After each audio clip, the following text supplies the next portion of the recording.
Okay, am I laggy now still? Yes.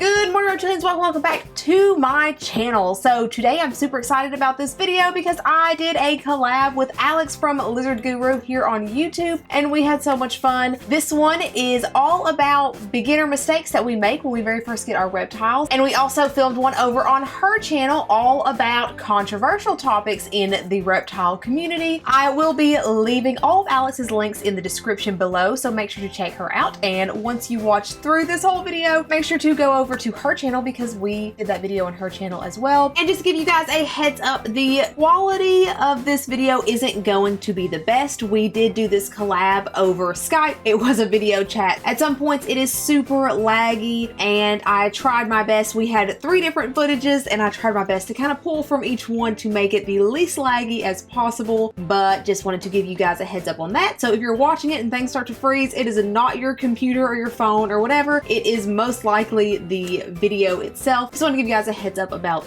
that. And as you can tell, I am at my computer, which maybe you can't see that from here. Stay tuned until the end of this video because we will also be doing the winners for my giveaway. But that's it. I'll stop talking now. Enjoy the video.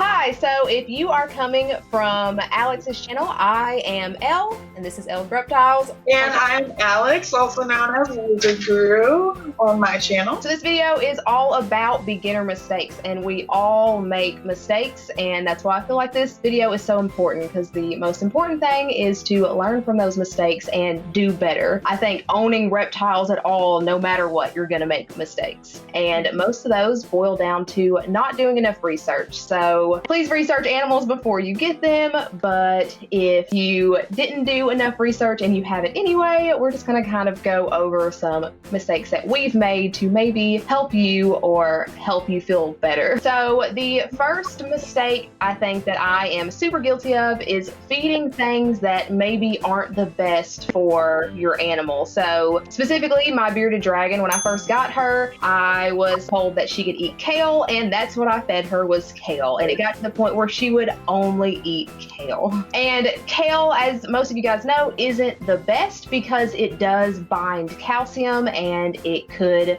contribute to things like metabolic bone disease. What about you? Have you fed things that aren't the best? Ooh, girl, yeah.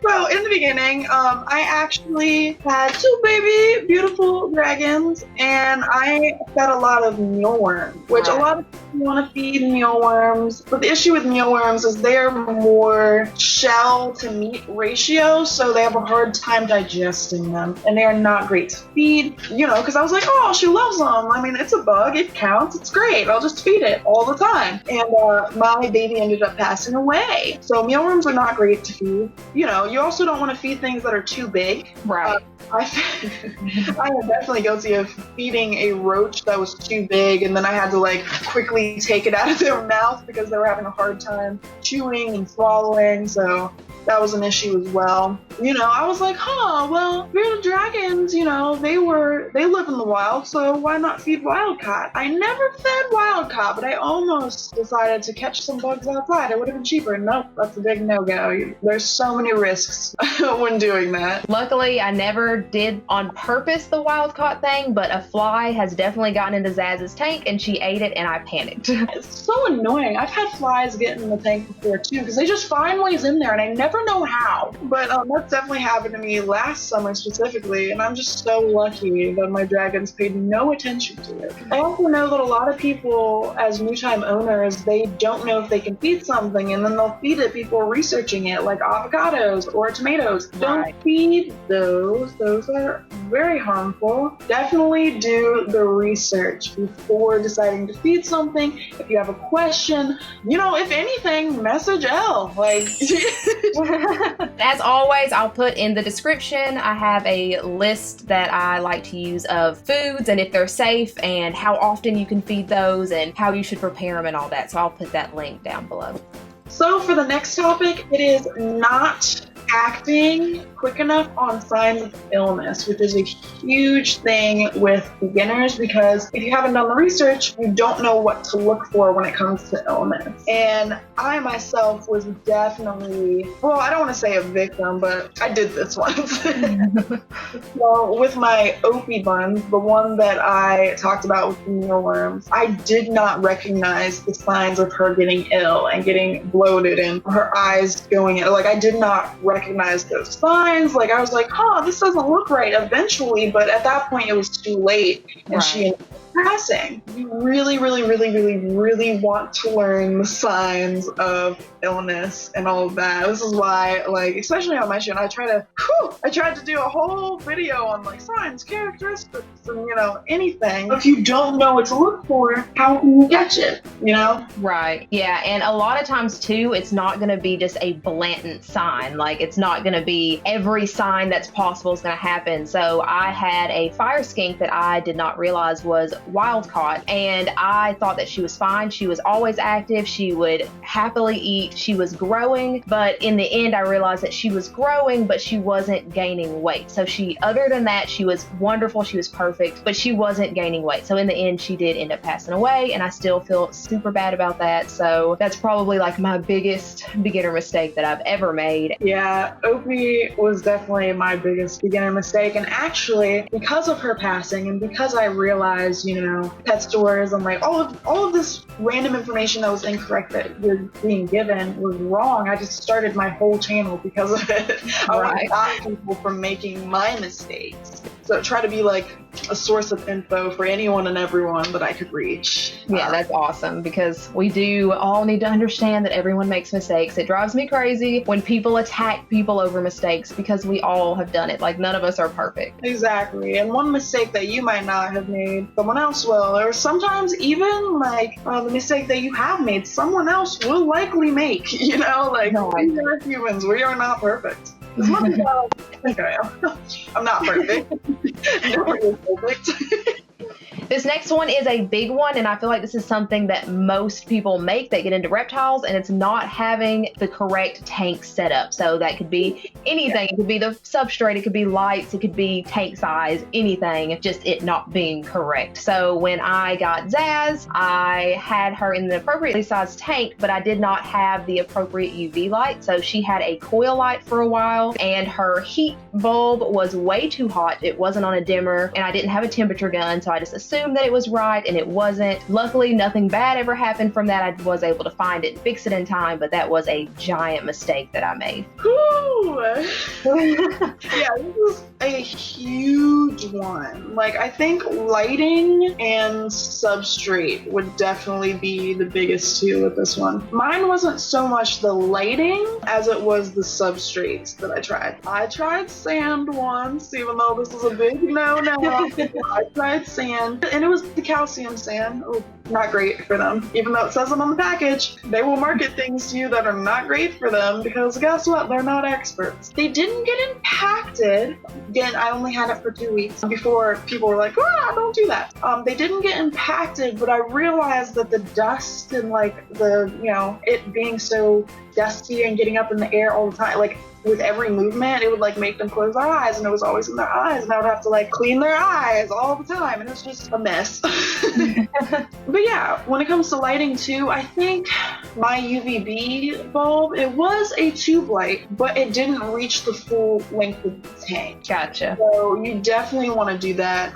So if you don't have it reaching the full length of the tank, and you don't have an all-in-one bulb on the other side to reach the other span, they're having to choose between UVB or heat, and that's not fair to them. And the wild, they have heat and UVB everywhere. They don't have to fight between the two. And I think the biggest way to avoid that is to have everything set up before you get your animal. So not just going out and impulse buying an animal and then trying to figure out what all you need to do. Just have it all set up first. Yes, definitely. Because the other thing is, lights and a tank and all of the setup isn't cheap. Some people will have to save up, and they'll get this, and they'll like wait for the baby that they want and go out and get the baby, which is great. You should do that. I mean, if you can get the tank and all of that and then go get the baby in the same day, fine, just have it set up first and then put them in the tank. Yes, definitely. Well, that's my spiel on that. All right, so the next topic is listening to pet stores.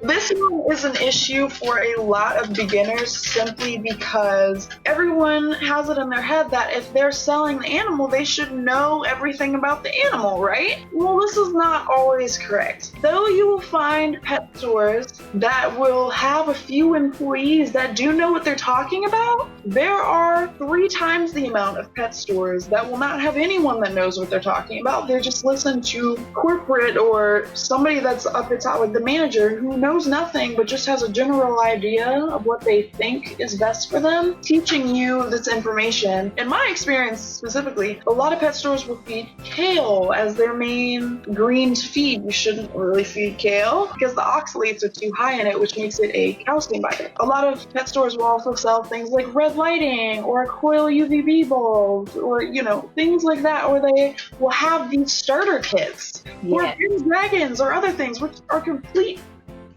crap. Yeah, I think every bearded dragon starter kit comes with a coil UV light, sand, and sometimes the red lights. Also dried food as well, or like freeze-dried food, and just all of the things you should not feed. They literally are setting you up to fail. And some of them will even have care guides on how to care for the babies. Why would they make a care guide? Don't listen to the care guides. And this is mainly for those chain pet stores. I'm not going to name any names, but we all know who we're talking about here.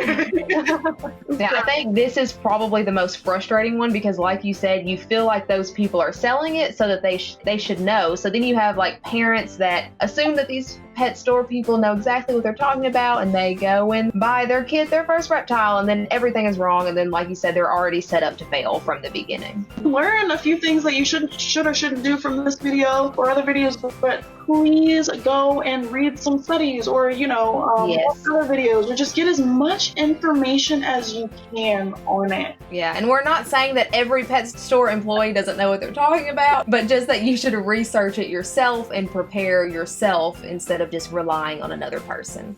So next is trusting every vet or not getting second opinions. If you guys have been following my channel, you know that my ball python Sterling has been blinded by his vet, and luckily that was the second issue that I've had with a vet, so I understood to take him for a second opinion, because honestly, if I didn't, he probably wouldn't be here. You should be able to trust what a vet says because they are educated, they have a degree, but unfortunately most of the time you can't trust everything that they say. Unfortunately, most of the time you have to research yourself to kind of back up what they say or take them to a second vet. When I first got Zaz, I took her to a vet for parasites, and this vet took months to treat her parasites. I think it was a span of like maybe 3 months, and when I finally realized that that wasn't okay, and I took her to a different specialist, that specialist said that the medicine that she was using was like 15 years outdated. They stopped using it like 10-15 years before, and that's why it wasn't working. And when I took her to that vet, her parasites were cured in like a week. So you have to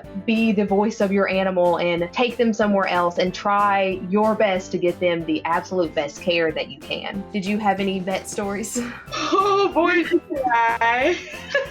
From my channel, I actually did a whole video on the sad truth about vets. I want to start by saying not all vets don't know what they're talking about. There are some really good vets out there, but the issue is a lot of vets also have learned how to do regular animal care, and they do reptile care on the side, so they're more versed in dogs or cats or whatever. When it comes to reptiles, they may know the general stuff, but they don't know everything for your specific reptile. Right. And a lot of the time, it results in bad mistakes. With me, I have a couple instances actually. One of which was actually, again, from my Opie-Pope. I also had a vet say that, yeah, no, mealworms are great. And then, like, she ended up dying. I also had another vet say that sand was fine. And, like, it causes impaction in a lot of bearded dragons and leopard geckos. Geckos, I think, are more prone to sand impaction than bearded.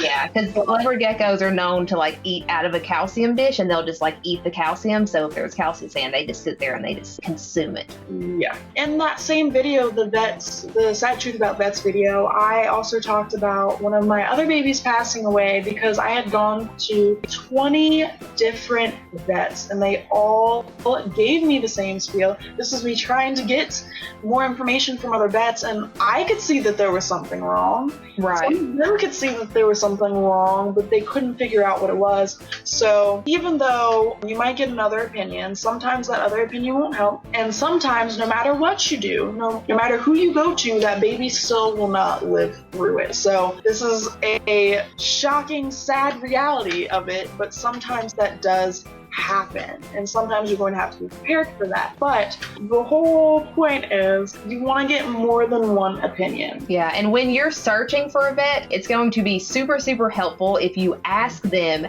have you ever seen this specific animal? Yes.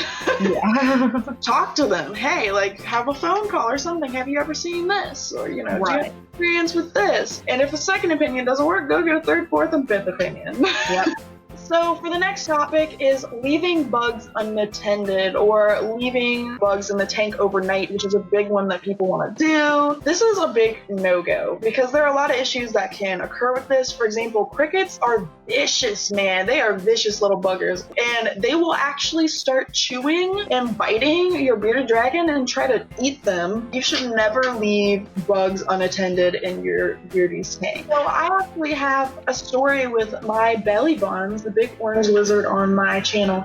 I had to dock her tail, and it wasn't from tail rot, but it was from some infection. We don't know if a bug bit her while I wasn't looking. We have no idea, but I want to say it was a cricket or something that bit her tail just quickly. It only takes one bite, and it caused an infection. It was so scary. I started petting her, and then literally her scales started coming off, and it was just the pink fleshy skin underneath, and then it started to dehydrate and get really skinny, and it looked like tail rot, but it wasn't tail rot. So they had to dock that tail up a few notches so it stopped, and it healed fine. She never had any issues with her tail. After that, you definitely want to keep all eyes on them 24/7, okay, if they're eating bugs. Right. And a big suggestion would be to, if you can, feed them outside of their enclosure. So like if you can get like a big Sterilite bin, then you can just dump a whole bunch of crickets in there and just let them go crazy. Because especially if you have a very decorated tank and bugs are hiding, because they're crickets or roaches or whatever, they like to hide, and they're going to get, if you have carpet, they're going to get under that carpet or in bushes or whatever. So if you could put them in another bin, then that's going to help with bugs not getting lost in there. But that's it for beginner mistakes that we've made, and we tried to pick some mistakes that are common across the board to kind of help you guys out. Don't forget to check out Alex on her channel, LizardGuru, and of course I'll leave all of her stuff in the description below, but that's it. This video was so fun to make. Alex is super sweet and she's super funny. We laughed so much while filming it. It was an awesome time. Hopefully you'll learn from our mistakes, or you'll feel better about some mistakes that you have already made. But let's get to picking those winners. So we are going to pick the first winner. So for the $50 gift card, remember it is to your choice of Petco, PetSmart, or joshsfrogs.com. So just let me know where you want that and I can do that for you. The first winner is April Fursian. I'm so sorry if I said that wrong, but April Fursian, you are the first winner. Make sure to send me a message on Instagram, Twitter, or an email, and I will get that out to you as soon as possible. Congratulations to April. Next up is for a shirt. Just a reminder, this is one of them, and the other one is a Zaz shirt. You get to pick whichever one you want. For the next winner for a shirt, we have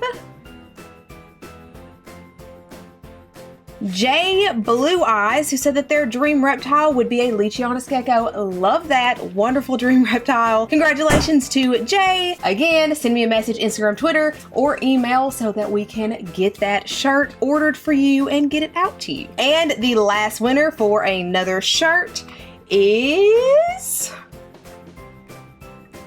Scott Potter, who said that their dream reptile is a bearded dragon, which they will be getting very soon. Congratulations to Scott Potter, who also said love my videos. Thank you so much, Scott. Congratulations to all three of you guys. And again, make sure to check out Alex's video where we talk all about controversial reptile topics here in the reptile community. I'll leave all that in the description below. And as always, if you're not already, please feel free to follow me on my other socials and like, subscribe, and hit that bell for notifications every single time I put a new video, which is every Sunday. This week's Instagram shout out goes to Foxish Photography. Thank you so much for following me on Instagram and going through and liking a whole bunch of my stuff. You are the bee's knees. Thank you guys so much for watching, and I hope you have a fantastic day.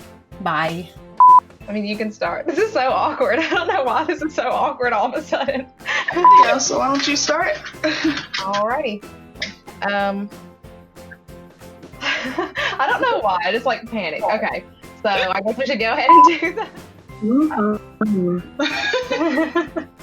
Like some people will feel like just if they